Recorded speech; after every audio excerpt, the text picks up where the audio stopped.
Բարև ձեզ եթերում աշխարհի ամփոփումն է, իսկ աշխարհում ոչինչ չի փոխվել։ Գրենլանդիան կմնա Միացյալ Նահանգների մաս չի պատկանի ԱՄՆ-ին եւ չի կառավարվի Վաշինգտոնի կողմից։ Այս մասին հայտարարել է Գրենլանդիայի վարչապետ Յենս Ֆրեդերիկ Նիլսենը։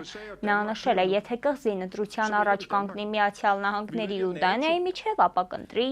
Դանիան։ Իրանում բողոքի ցույցերը շարունակվում են։ Բողոքի ցույցերի ժամանակ մոտ 2000 մարդ է զոհվել, այդ թվում անվտանգության աշխատակիցներ, հաղորդել է Reuters-ը հղում անելով իրանցի պաշտոնյայի։ Reuters-ի տվյալներով իրանցի պաշտոնյան ասել է, որ ինչպես ցուցարարների, այնպես էլ անվտանգության աշխատակիցների մահվան հետևում կանգնած են այն մարդիկ, որոնց նա անվանել է ահաբեկիչներ։ Պաշտոնյան չի մանրամասնել, թե ովքեր են զոհվել։ Ավելի վաղ Իրանի արտգործնախարար Աբբաս Արաղչին ասել է, որ Իրանում ցույցերը սկզբից խաղաղ էին, սակայն հետո ներգրավվել են ահաբեկչական խմբեր։ Նրա խոսքով կան զայնագրություններ, որոնցում ահաբեկիչները ասում են, որ կարող են կրակել ցանկացածին զոհերի թիվը մեծացնելու նպատակով, քանի որ Թրամփը հայտարարել էր, որ կմիջամտի, եթե զոհերի թիվը շատանա։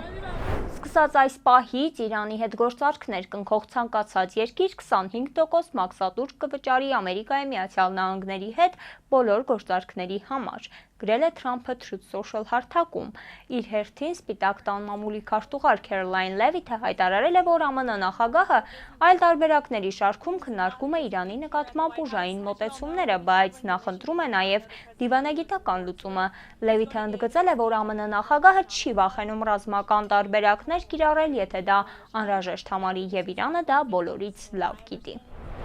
Մեքսիկայի նախագահ Քլաուդիա Շեյնբաումը երկուշաբթի օրը հայտարարել է, որ անվտանգությունը, թմրանյութերի վերահսկողությունը եւ առևտուրը ԱՄՆ նախագահ Դոնալդ Թրամփի հետ իր հեռախոսազրույցի հիմնական թեմաներն են եղել։ Մենք շատ լավ զրույց ենք ունեցել ԱՄՆ նախագահ Թրամփի հետ, մենք քննարկել ենք մի շարք թեմաներ, այդ թվում անվտանգության ապահովումը, առանց ինքնիշխանության խախտման եւ թմրանյութերի ապօրինի շրջանառության դեմ պայքարը։ Մենք նաեւ անդրադարձել ենք առևտրին ու ներդրումներին, գրել է նա X-ի իր սոցիալական ցանցում։